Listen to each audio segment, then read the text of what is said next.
Welcome to the next 10 positions in the series of chess endgames for beginners based on this book that I'm holding up here. It's an old book, contains 124 positions, mainly pawn endings, but towards the end it actually gets slightly more complicated. We did positions 1 to 10 previously, so this is part 2 of a probably 12-part series. So let us kick on to position number 11.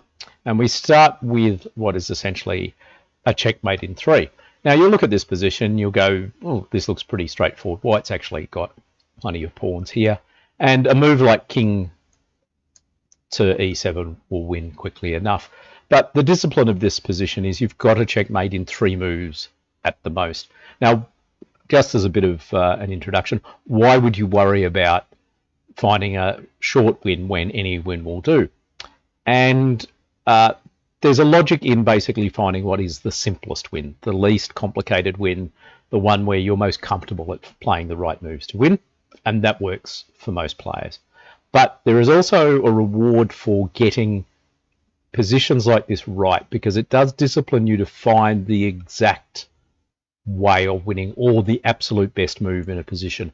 And it might not apply in a position like this, but it may turn out to be really crucial in a different ending. So there is a payoff for studying these sort of endings. So let's just have a look at the first move here. And the first move is to promote to a rook. And the reason we do this is because we're just trying to avoid walking into stalemate tricks. For example, if we promoted to a queen and the king took, now I'll explain later the king doesn't have to take the h7 pawn. The king can easily take the f8 queen, but we'll see what goes wrong if you do that in some lines.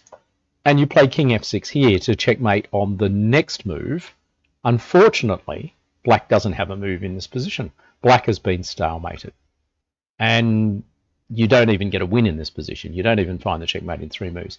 There's no checkmate at all.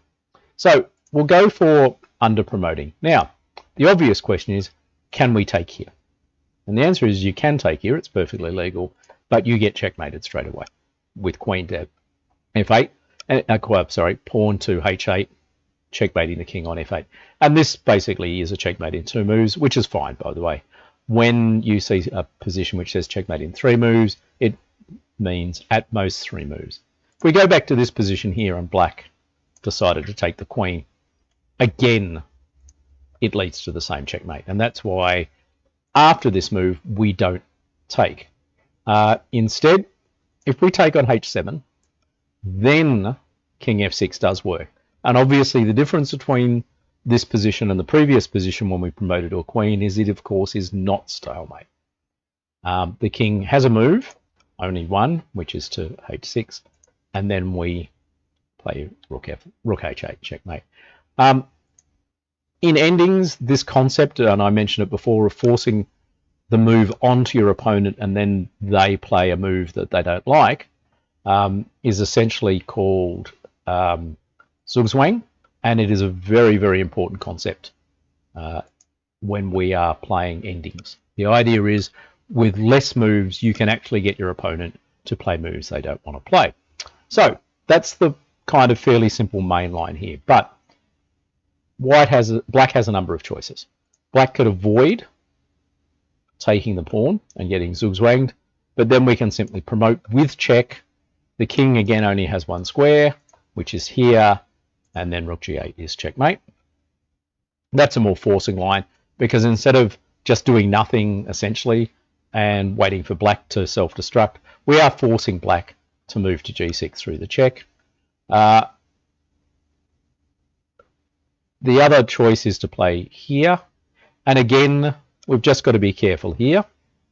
If we get greedy and promote to a queen, okay, this is another stalemate, which we don't want to have. But you can get cute and under promote to a second rook. And then again, we do have a move. The king can move to g7, which it couldn't do if the queen was on h8. And then just the rook comes across here, and there's our checkmate in 3. A fairly trivial problem, but at the same time, it does show you the concept of Zugzwang. Let's skip on to the next position here. Okay, now this is a twin set of positions. There will be this position with white to move, and it ends in a draw. Okay, and there is a position where it will be black to move, and white will actually win. The reason for that will be explained. So we start with f5 check, which is a pretty obvious move. Okay, and after the pawn takes, we play this move here, and again we run into black being zugzwanged. Black would love to protect the black pawn on f5 by moving the king to one of these two mark squares, but they cannot. Obviously e5 is out of bounds because the king is guarding it, and f6 is out of bounds because the pawn is guarding it.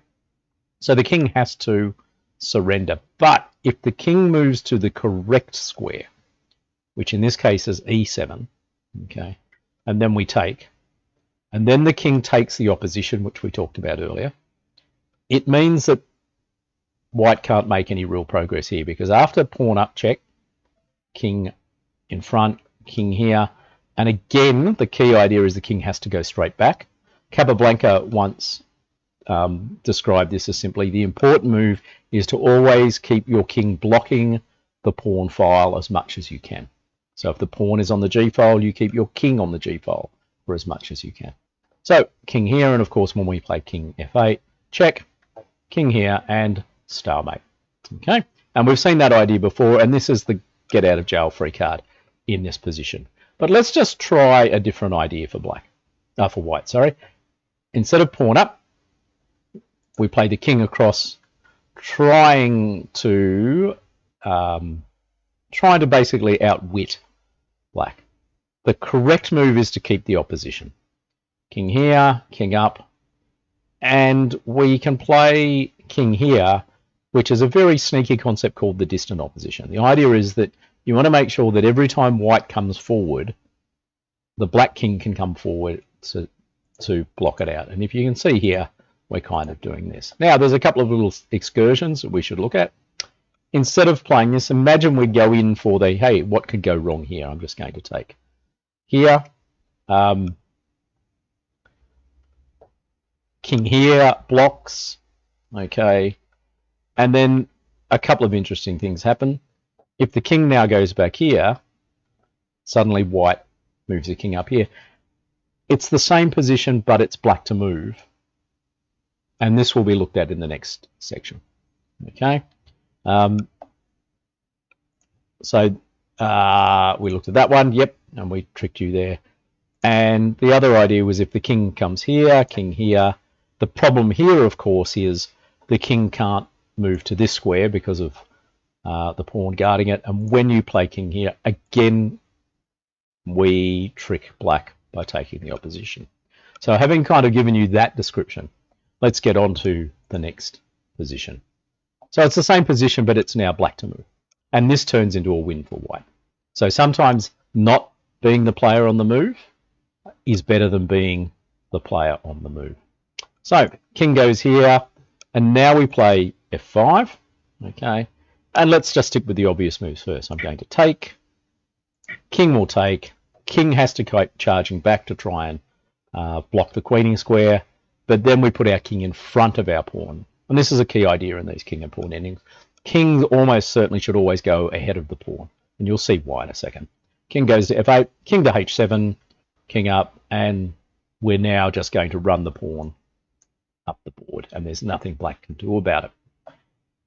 Instead of taking, okay, black plays here. We now have a very simple idea to win the game. Pawn up, and we now have what we call a protected pass pawn. The f pawn is eventually going to make its way up the board, but for now we don't have to worry about it getting captured because it's guarded by the g pawn, and protected pass pawns are very, very strong. Even when black now takes the opposition, this is fine. We just move our king here. The problem, and I know this is going to sound very obvious, but funnily enough, when I first started playing chess, it took me a few weeks or months to realize that this was a thing. If we play our king here, the pawn just runs because the king can't move fast enough to get it back. Always a good idea. In the heat of battle, sometimes people miss it. So king goes to d4, king d6 to try and take the opposition. And now we get this idea happening. King here, king goes back.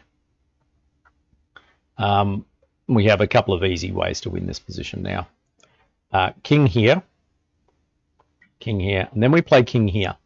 And what we're going to do, and this will turn up in a few positions, is we're going to execute what we call the squeeze. The idea is we're going to keep pushing this black king away. Now, kings cannot attack other kings.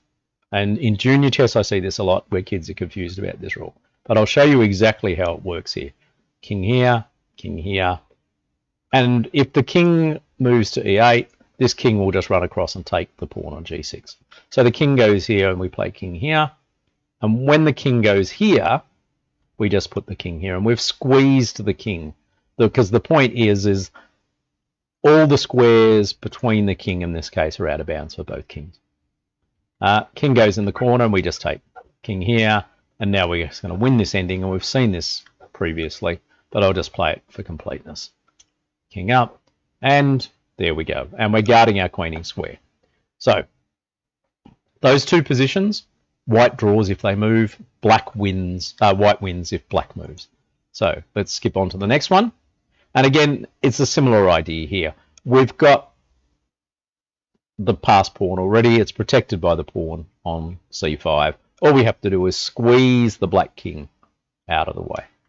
So obviously this move seems the best. King here. Now we play king d7 because we get the squeeze going. The problem is if we just play king to f7, the black king is just going to shuffle back and forward. Okay. And what we really need to win this position is access to the d6 square. At first it doesn't seem obvious, but it's one of these things where enough examples will show you the way. So king here, and again we've now got the squeeze going. King here, king up, king here, and again we're just pushing back. And then black now has to give up the control. And again, the reason why this turns into a win, by the way, is that whenever we capture the black pawn, our white pawn is behind the king. There are examples where it doesn't work simply because we're capturing in a way that the king and the pawn are next to each other, not the king is in front of. So that's a fairly straightforward one. The key idea in that one was to make sure you throw the pawn to d7. Next one here, again, now I've seen people really struggle with this ending, not because it's a win for white, but because they think it's a win for white, and then they discover annoyingly that it's not a win for white. So we play g6 to start with, okay, as an attempt to win the game. There are a couple of other tries in this position. And after h6, okay, which is the key move here, the black king is just going to hide in the corner. And the worst case scenario is when you play a move like king f7, okay, the king gets stalemated. Now you might go, hang on, does the idea of throwing the pawn work like we did before? So I'll just show you. So we play this, pawn up, and we're going to get access to g6. Okay, fine. Thank you for annoying me. King goes up here, king here. But the problem with this position is that rook pawns are drawn in this case, because essentially what you would love to do is play the king on one side or the other to try and outflank the king and guard the queening square, but you've only got one square that you can use. So king here, pawn up, king here, pawn up. If it was the B to G files, that king could disappear off to essentially what in this case is the I file. But we don't have an I file, so the king is stalemated in this position. A couple of blunders to avoid. If you take, we take, king goes here, and we've immediately got our win with the pawn up. King goes to h7, king to f7. Okay. If we play king here, okay, king here, pawn up. Pawn here is a nice idea because, again, we get a similar position. We just go here, it's a stalemate. Okay.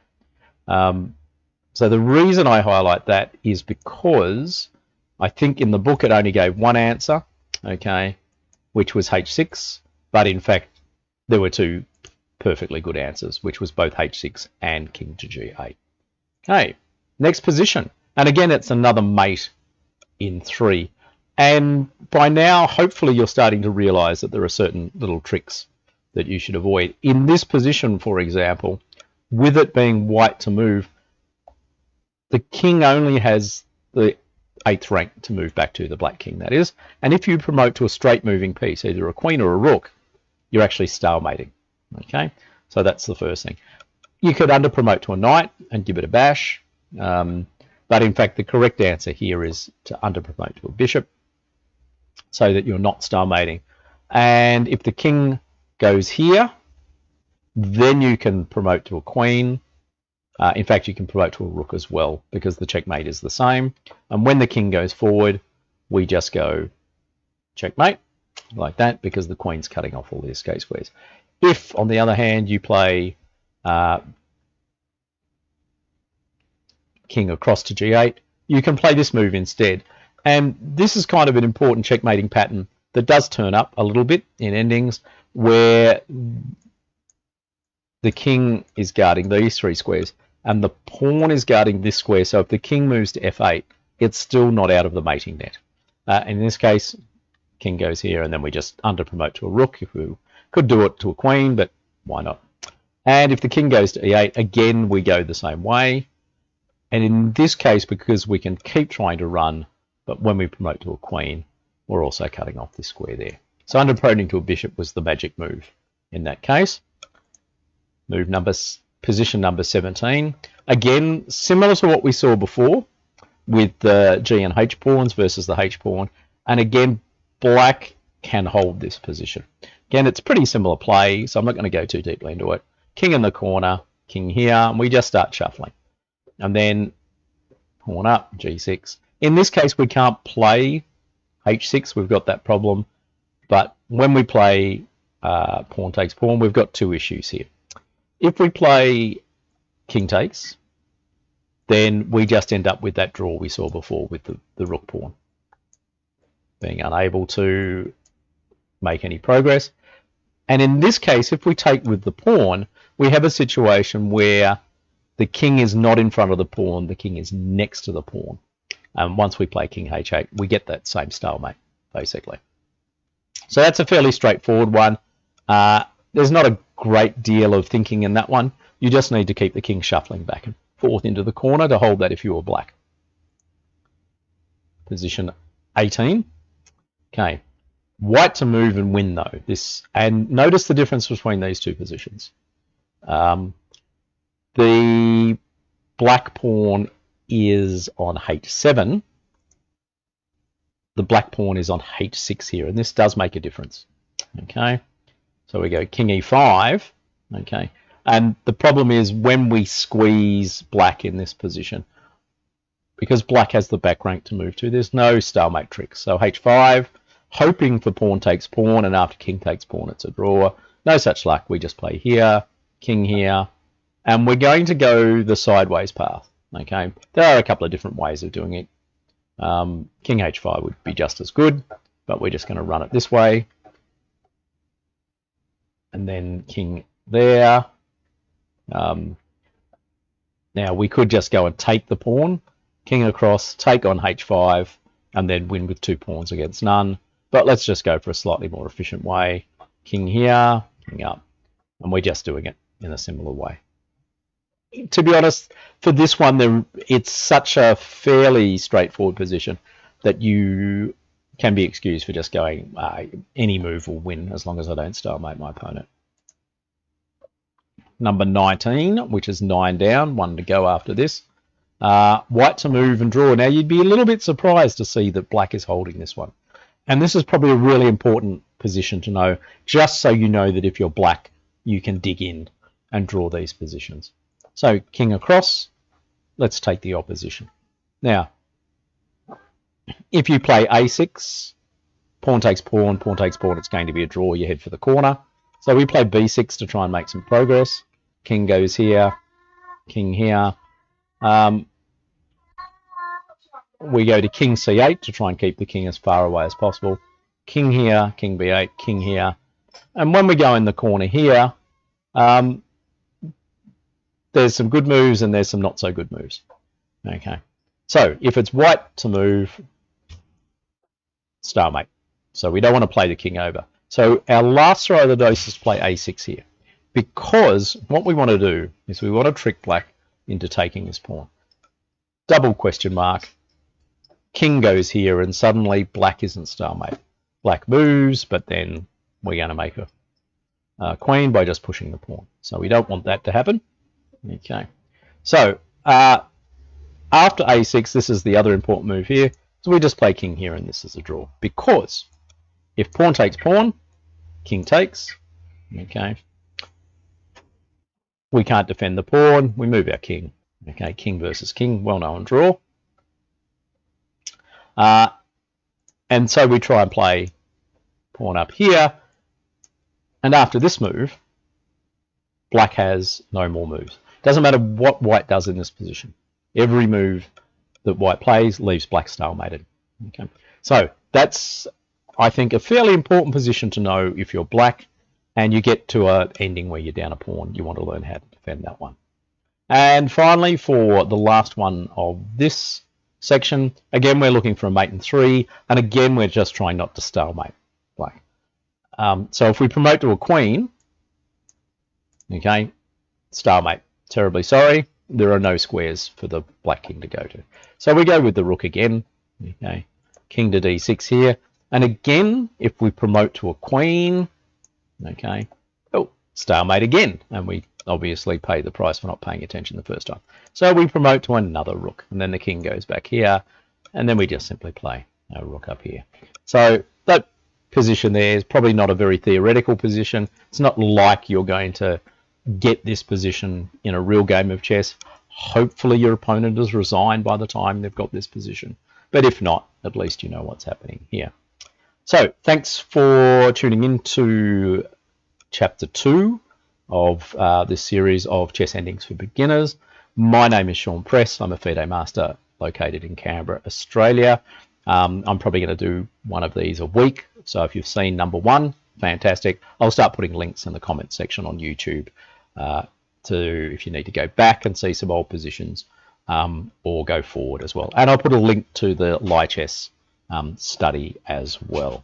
So until next week, thanks for tuning in, and I'll be seeing you later.